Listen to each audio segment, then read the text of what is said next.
제목을 한번 같이 읽겠습니다. 시작.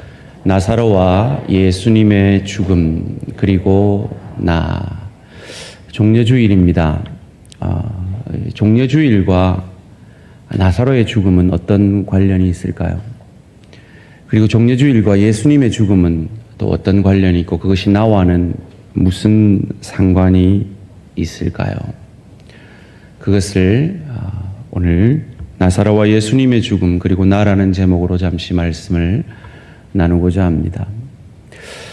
나사로의 죽음과 예수님의 죽음을 통해 우리가 받을 수 있는 첫 번째 교훈은 사랑하시기에, 하나님이 우리를 사랑하시기에 풍요의 축복뿐만 아니라 깊이의 축복을 내리신다 하는 것입니다.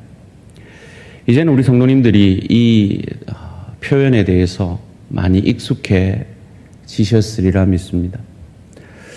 많은 성도들이 하나님이 내리시는 축복을 풍요의 축복만으로 이해하는 경우가 많이 있기 때문에 제가 굳이 이 표현을 만들었습니다. 그렇습니다. 하나님은 우리에게 풍요의 축복을 내리시는 하나님이십니다. 효도하는 자에게 장수의 축복을 약속하셨고, 사랑하는 자에게 잠의 축복을 약속하셨고, 또한 하나님 앞에 충성하고 헌신하는 하나님의 사람들에게 물질의 축복과 건강의 축복을 약속하여 주셨고, 우리의 믿음의 조상들은 그것을 누리고 받았습니다. 소원합니다.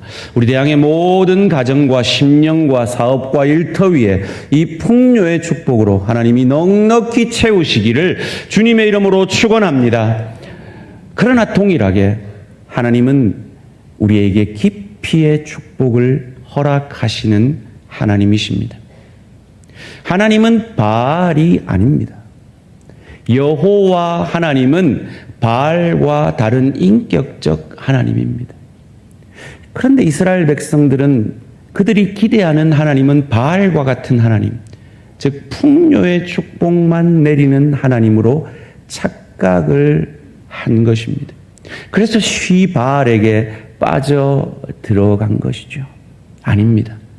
하나님은 인격적인 하나님이시고 부모가 자녀들의 인생에 간섭하고 요구하는 것처럼 그 자녀를 부모가 더 사랑하기에 그러한 것처럼 우리를 나 자신이 나를 사랑하는 것보다 더 사랑하시기에 우리에게 원치 않는 깊이의 축복, 때로 건강의 어려움, 때로 관계의 어려움, 때로 경제적 어려움의 시간들을 통하여서 예수를 믿는 하나님의 사람들은 결코 저주가 없고 그 어떤 시간들을 통해서도 합력하여 선을 이루시고 그 일들을 통하여 깊이의 축복을 허락하셔서 이 짧은 하루살이 같은 인생을 마친 이후에 우리의 영생을 보내게 될 저 좋은 천국을 누리고 즐길 수 있는 실력자로, 인격자로 하늘 상급받게 하시고자 우리가 원치 않는 깊이의 축복을 우리에게 내리시는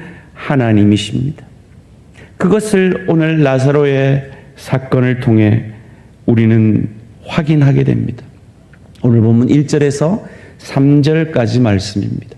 어떤 병자가 있으니 이는 마리아와 그 자매 마르다의 마을 베다니에 사는 나사로라.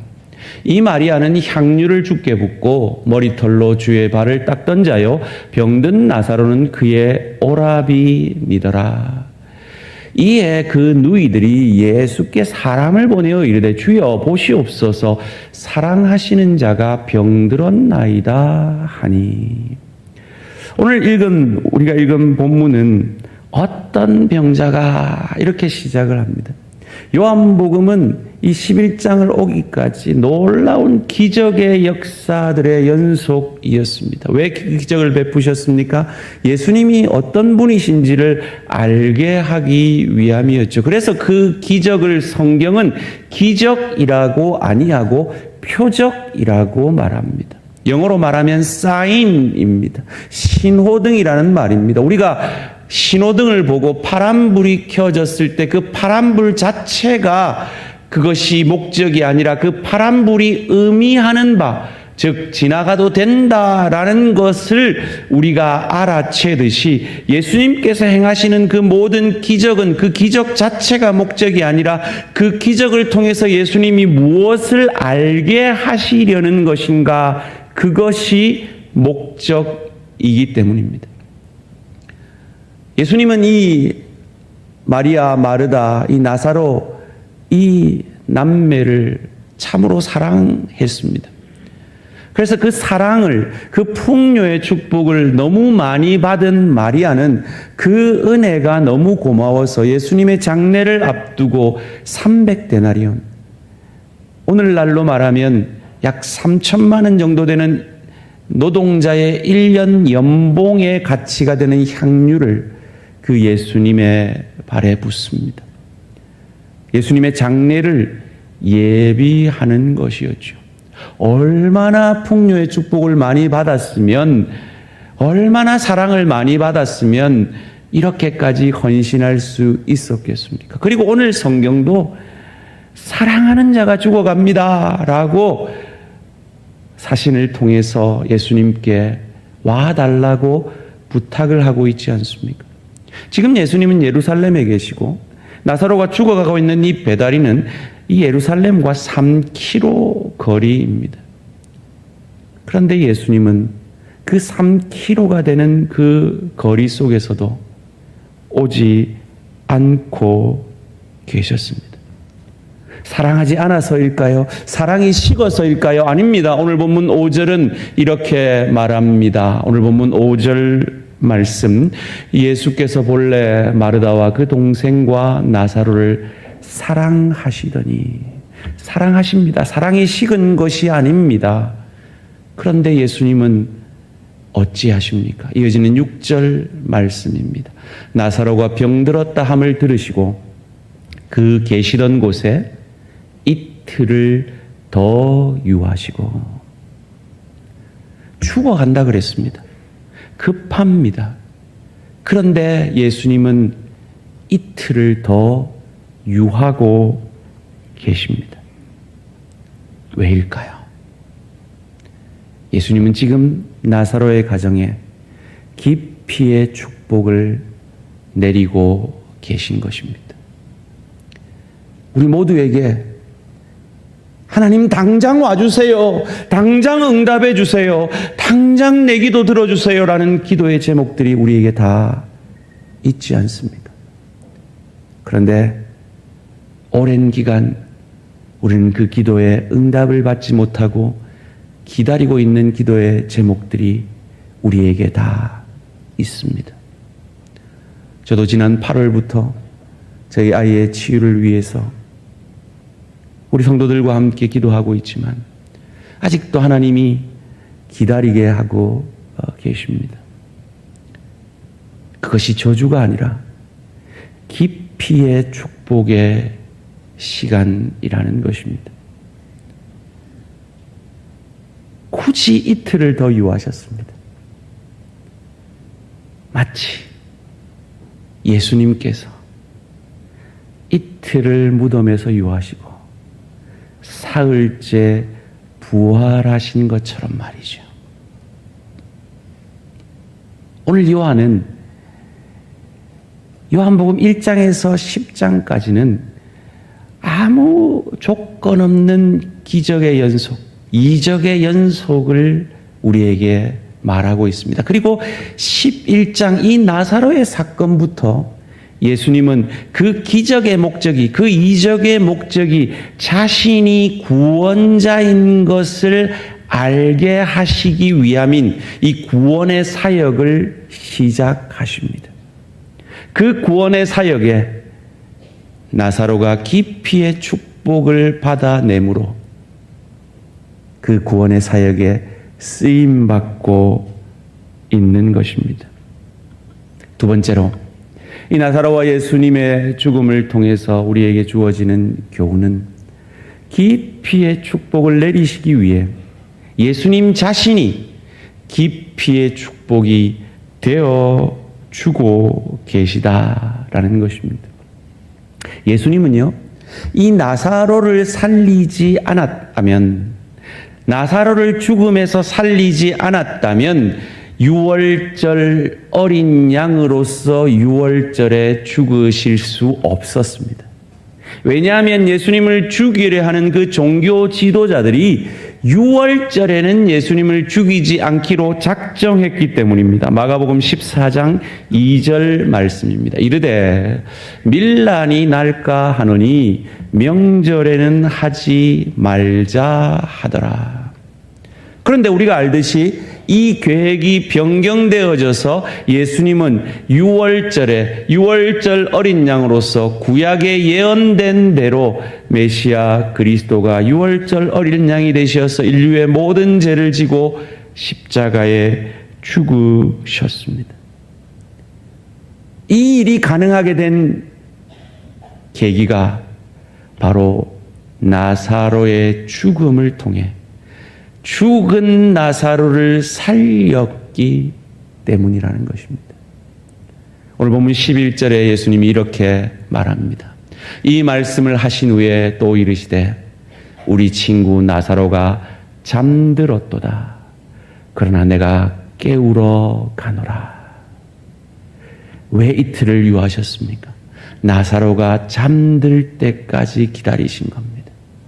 나사로가 죽을 때까지 기다린 겁니다. 왜요? 나사로가 죽어야 자기가 죽을 수 있기 때문입니다. 나사로가 죽지 않았으면 예수님은 유월절에 죽으실 수 없었습니다. 나사로가 죽지 않았으면 그가 부활할 수 없었듯이 예수님은 유월절에 죽으실 수 없었습니다. 참으로 깊고 넓고 크게 일하시는 하나님을 경험하게 됩니다. 사랑하는 성도님들, 나사로는 지금 냄새나는 완전한 죽음 가운데 있습니다. 마치 우리 인간이, 저와 여러분이 완전히 영적으로 죽은 죄의 상태, 죽음의 상태, 죄의 싹슨 사망이니 우리에게 완전히 죽음이 임한 것처럼 나사로에게 그 완전한 죽음이 임했습니다. 그리고 나사로에게 예수님은 선포하십니다. 그 죽은 자에게 나사로야 일어나 나오라. 이 예수님의 선포가 죄책감 가운데 나에게 절망하고 있는 저와 여러분에게 선포하시는 주님의 선포임을 믿으시기를 주님의 이름으로 축원합니다. 예수님이 살리지 못할 사람은 없습니다. 나사로를 살리신 그 주님이 저와 여러분의 죄와 허물 가운데서 살리신 하나님이심을 믿으시기 바랍니다. 종려주일입니다.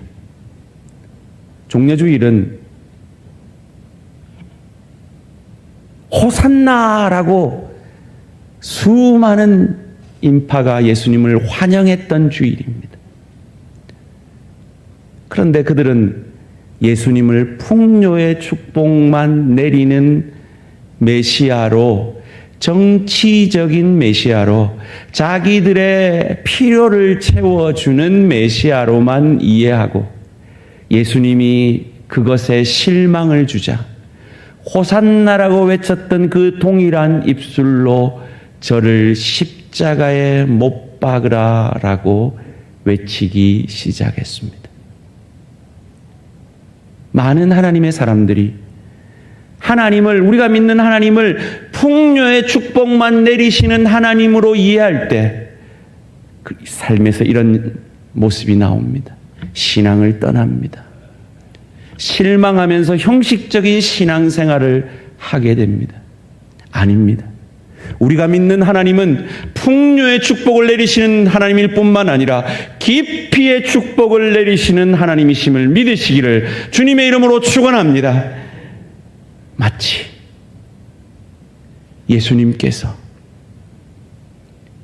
십자가에서 죽으시고 이틀을 그 무덤에서 계실 때 하나님 아버지의 마음이 얼마나 애타고 아프셨을까요? 그 동일한 마음을 사랑하는 내 친구를 깨우러 가자라는 예수님께서 예루살렘에 이틀을 머무시며 나사로의 죽음을 바라보시는 그 주님의 마음이시며, 또한 저와 여러분이 오늘 삶의 모습 가운데 죽음 같은 고통 가운데 관계의 어려움으로, 경제적 어려움으로, 육신의 어려움으로 하나님 저 죽을 것 같습니다, 저 죽겠습니다, 저 힘듭니다 라고 하는 그 순간에도 이틀을 유하시던 그 주님이 나사로를 향하여 가지신 그 동일한 마음을 가지시고 우리에게 깊이의 축복을 허락하셔서 견뎌내어라, 감당해내어라, 그 시간을 통해 나를 닮아내어라, 이 땅이 다가 아니라 천국의 소망을 두고 저 좋은 천국을 누리고 즐길 수 있는 실력자로, 인격자로 저 천국의 주인인 주님을 닮아가는 깊이의 축복을 통해 수준적 구원을 이루어내어라.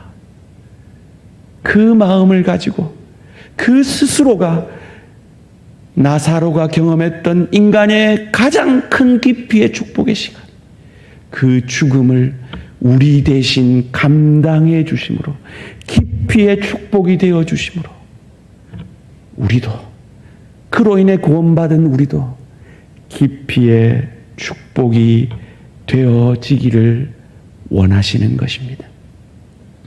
이것이 세 번째 나사로의 죽음과 예수님의 죽음을 통해 받게 되는 교훈입니다.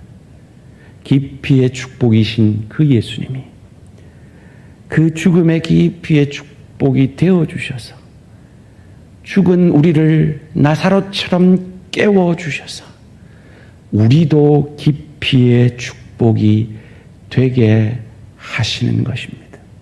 오늘 본문 4절 말씀입니다.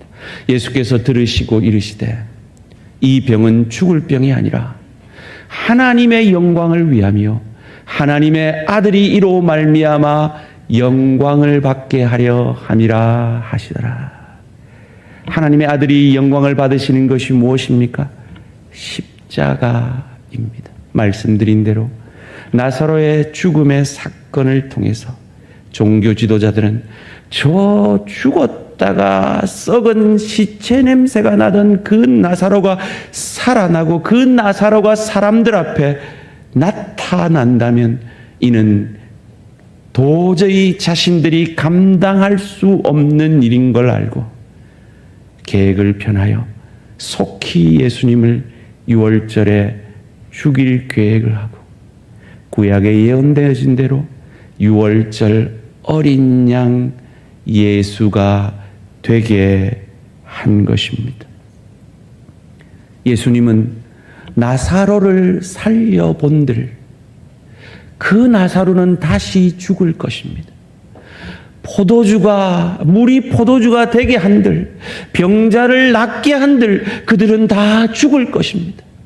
자신이 친히 깊이의 축복이 되어 죽지 않는 한 죄인인 우리를 살릴 수 없음을 아시고 친히 깊이의 축복이 되셔서 자신이 죽어주셔서 우리를 살려내신 것입니다. 그 주님이 그 위험을 무릅쓰고 이제 나사로를 살리기 위해 나아갑니다. 오늘 본문 7절에서 10절 말씀 함께 읽겠습니다. 시작. 그 후에 제자들에게 이르시되 유대로 다시 가자 하시니 제자들이 말하되 랍비여 방금도 유대인들이 돌로 치려 하였는데 또 그리로 가시려 하나이까. 예수께서 대답하시되 낮이 12시간이 아니냐. 사람이 낮에 다니면 이 세상의 빛을 봄으로 실족하지 아니하고 밤에 다니면 빛이 그 사람 안에 없는 고로 실족하느니라. 아멘. 위험을 무릅쓰고 나사로를 살리기 위해 가십니다. 낮에 일해야지 라고 말이죠. 그로 인해 나사로를 살리시죠.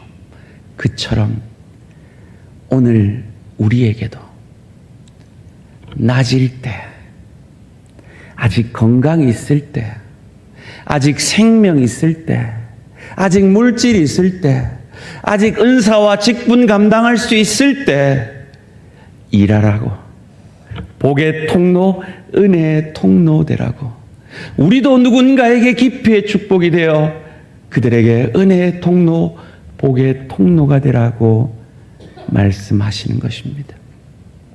그를 위해서 부활주일에 우리가 헌혈을 동참하기를 원합니다.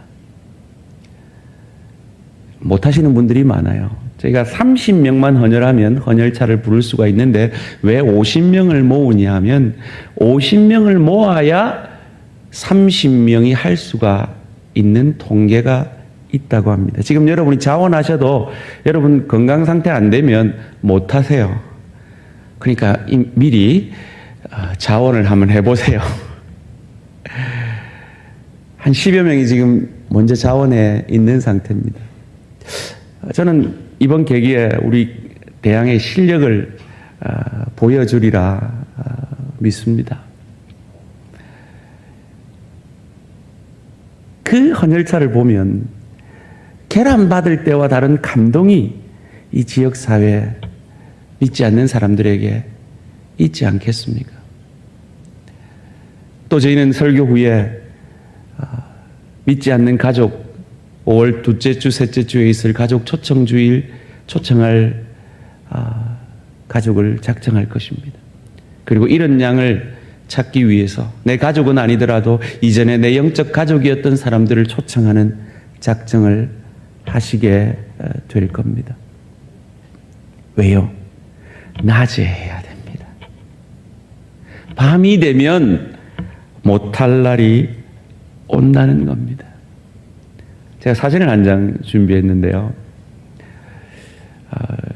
저희 강도사님 보고 만들어 보랬더니 저게 나사로 영정사진이랍니다. 여러분, 나사로가 사흘 만에 부활을 했습니다.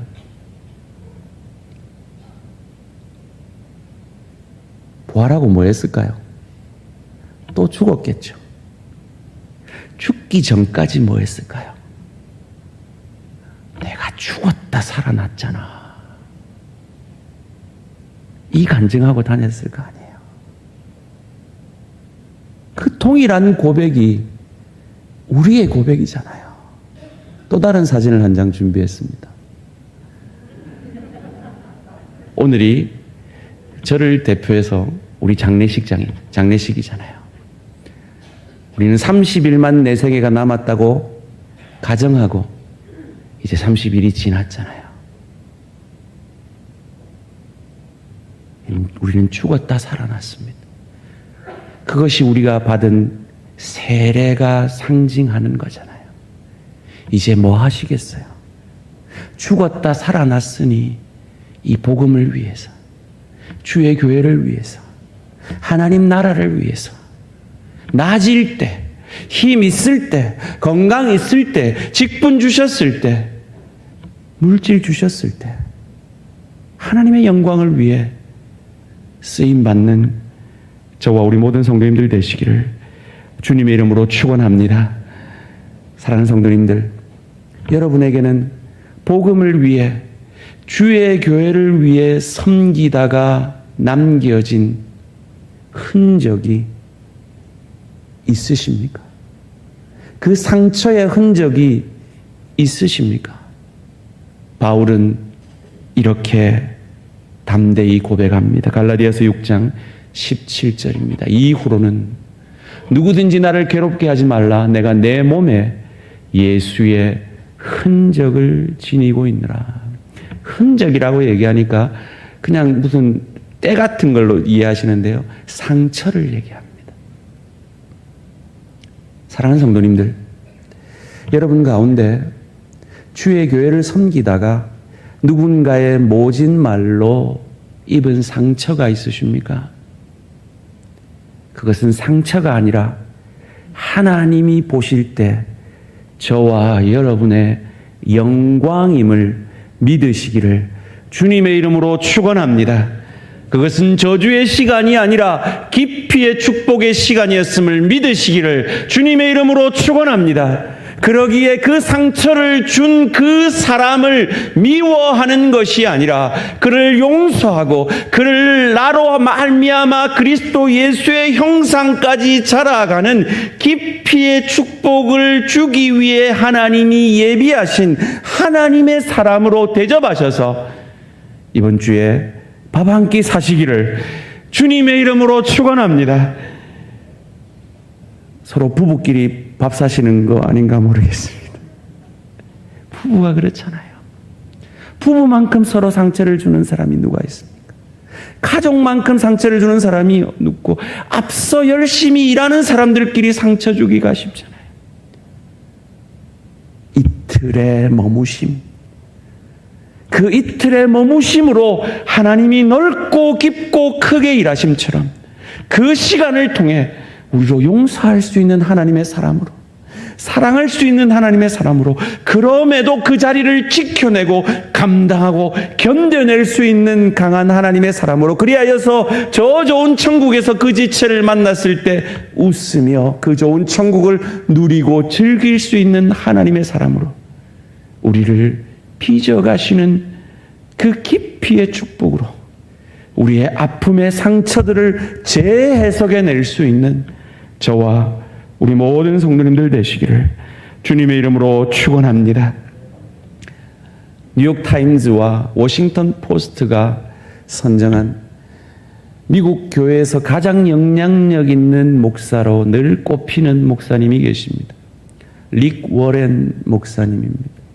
우리가 했던 내 생의 마지막 40일, 내 생의 마지막 30일이 아니라 목적이 이끄는 40일을 쓰신, 목적이 이끄는 교회를 쓰신 전 세계 베스트셀러가 된 책을 쓰신 분이시죠. 저는 그분이 너무 부럽더라고요. 참 개척하고 뭐 교회가 엄청 부흥하고 책 썼다 하면 뭐 베스트셀러가 되고 그 인쇄만 해도 얼마나 큰 풍요의 축복을 받았겠습니까? 그런데요, 알고 보니까요, 하나님이 쓰시는 하나님의 사람들은 절대로 풍요의 축복만 내리셔서 쓰는 법이 없더라고요. 이 세들백 교회, 리고렌 목사님 교회는요, 리고렌 목사님이 설교하시기로 된 그 주일에 항상 예비 설교자를 준비해 놓는다고 합니다. 왜냐하면 이분이 어렸을 때부터 희귀병인 뇌 기능 이상 증상을 투병하고 있기 때문입니다.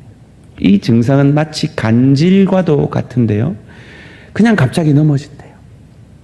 갑자기 설교하다가 아무것도 안 보이고 마치 천을 눈에 싼 것처럼 교인도 설교 원고도 보이지 않는 그런 증상이 자주 나타난다고 합니다. 제가 지난 목요일 새벽에 그랬잖아요. 아침에 일어나고 나니까 제가 소화기 이상 증상과 함께 어지러움 증상이 종종 오는데 마침 그날이 그런 증상이 아주 심하게 온 거예요. 근데 갑자기 부교육자들한테 준비도 안 된 새벽 설교를 맡길 수가 없어서 제가 겨우겨우 교회를 와서 폭포수같이 흐른 땀을 닦고 올라가서 이 양단에 이렇게 손대지 말라 했는데 제가 이렇게 손을 대고 이제 기대가지고 겨우겨우 설교를 마쳤어요. 목요일 설교를 들어보신 분은 목사님 좀 이상한데 이러셨을지 모르겠습니다. 그런데 놀라운 건요, 저는 그냥 어떻게 설교를 했는지 모르게 설교하고 왔는데 그날따라 그 설교에 은혜 받았던 분이 그렇게 있으시더라고요. 참 연약을 통해, 깊이의 축복을 통해 하나님은 역사하십니다. 이고렌 목사님은 아드레날린 분비도 이상이 생겨가지고요, 아드레날린 주사를 맞고 설교단에 올라와야 한대요. 아드레날린은 어느 때 나온지 아세요? 우리는 그냥 보통 두려움을 느끼고 긴장하면 우리 안에서는 그냥 나오는 거예요. 근데 그분은 그게 안 나오는 거예요. 그래서 졸도하고 그러는 거예요. 그뿐만이 아닙니다. 그분의 아들은 자살을 했습니다. 그분의 아내는 유방암 투병 중입니다. 그분이 이 질병을 위해서 25년 동안 사도 바울처럼 간절히 기도했대요. 그런데 그가 받은 응답은 사도 바울이 받은 그 응답처럼 내 은혜가 내게 족하다라는 것입니다. 그가 가진 질병은 절대로 목사를 해서는 안 되는 질병이었습니다.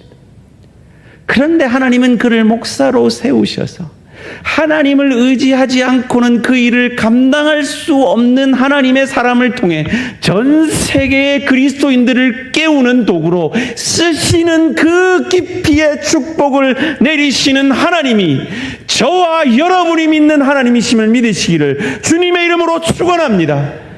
그 하나님이 오늘도 나의 삶에서 하나님 왜 빨리 안 오세요? 왜 지체하세요? 라고 목 놓아 기도하는 그 기도의 제목들을 통해 우리로 깊이의 축복을 누리게 하고 계시는 그리스도 예수를 닮아가며 그리스도 예수를 의지하는 하나님의 사람으로 우리를 빚어 가시는 하나님이심을 믿으시기를 주님의 이름으로 축원합니다. 우리 김순환 전사님이 몇 달 전에 재밌는 꿈을 하나 꿨대요. 제가 우리 교회 아닌 어느 교회에 가가지고 엄청나게 큰 교회고 그 뒤에 엄청나게 넓은 바다가 있는 그런 교회 가서 설교를 하고 있더래요. 목사님 여기서 왜 설교하고 계세요? 막 이랬대요. 그러면서 하나님이 우리 목사님을 저렇게 크게 쓰실라나 그러셨대요. 저는 그냥 개꿈으로 알고 그냥 겸손히 섬기려고 하는데요. 만약에 하나님이 저를 그렇게 크게 쓰시더라도 저의 육신의 한계, 제 자녀의 육신의 가시, 리고렌 목사님과는 비교할 수 없지만 그것 때문에 교만하지 아니하고 종려주일에 겸손히 낙이 타고 입성하신 그 예수님의 마음으로 주님 허락하시는 그때까지 말씀에 수종드는 하나님의 사람으로 저를 빚어가실 것이고 그 동일하신 하나님이 여러분의 삶의 형편 처지 가운데 동일하게 역사하고 계심을 믿으시고 겸손히 그 깊이의 축복을 감당해 내시고 그 깊이의 축복으로 해석해 내시기를 주님의 이름으로 축원합니다. 성경에 마가복음 6장에 폭풍우를 만난 제자들의 모습이 나오잖아요. 허둥지둥 죽게 되었다는 그 제자들의 사건이 나오잖아요. 그런데 그 사건이 일어나게 된 계기가 뭔지 아십니까? 마가복음 6장 45절 말씀입니다. 예수께서 즉시 제자들을 재촉하사 예수님이 제자들을 재촉해서 자기가 무리를 보내는 동안에 배 타고 앞서 건너편 벳세바다로 가게 하신 겁니다. 예수님이 재촉해서 배 타고 갔다가 폭풍우 만난 거예요. 하나님은 풍류의 축복만 내리시는 하나님이 아니라 깊이의 축복을 내리시는 하나님이십니다. 어찌 됐습니까? 예수님이 우리를 상관 안 한 같이 여겨질 때가 있어요. 이어지는 48절 말씀입니다. 바람이 거스림으로 제자들이 힘겹게 노젓는 것을 보시고 밤 사경쯤에 바다 위로 걸어서 그들에게 오시긴 했는데 지나가려고 하시는 것 같은, 하나님이 내 이 깊이의 축복의 시간을 외면하시는 것 같은, 내 기도 안 들으시는 것 같은, 내 절망에 함께 하시지 않는 것 같은 그 시간들이, 그 착각들이 우리의 인생 가운데도 있을 수 있습니다. 아닙니다. 어찌 되었습니까? 50절, 51절 말씀입니다. 그들이 다 예수를 보고 놀람이라. 이에 예수께서 곧 그들에게 말씀하여 이르시되 안심하라, 내니 두려워하지 말라 하시고 배에 올라 그들에게 가시니 바람이 그치는지라. 제자들이 마음에 심히 놀라니. 왜 우리에게 깊이의 축복이 필요합니까? 그 시간 아니면 우리는 예수를 왕으로 모시기가 쉽지 않은 4배가 신인 이기적인 존재들이기 때문입니다. 그 깊이의 축복을 통해 예수님을 내 마음에 모심으로 풍랑이 잔잔해질 것입니다. 그 깊이의 축복을, 그 예수님을 내 가정에 모심으로 풍랑이 잔잔해질 것입니다. 그 깊이의 축복의 시간 가운데 그 예수님을 내 일터에 모심으로 풍랑이 잔잔해질 것입니다. 그 깊이의 축복을 통해서 그 예수님을 우리 교회의 왕으로 날마다 높여드림으로 풍랑이 잔잔해지는 그 풍요의 축복을 누리게 되어지는 저와 우리 모든 성도님들 되시기를 주님의 이름으로 축원합니다.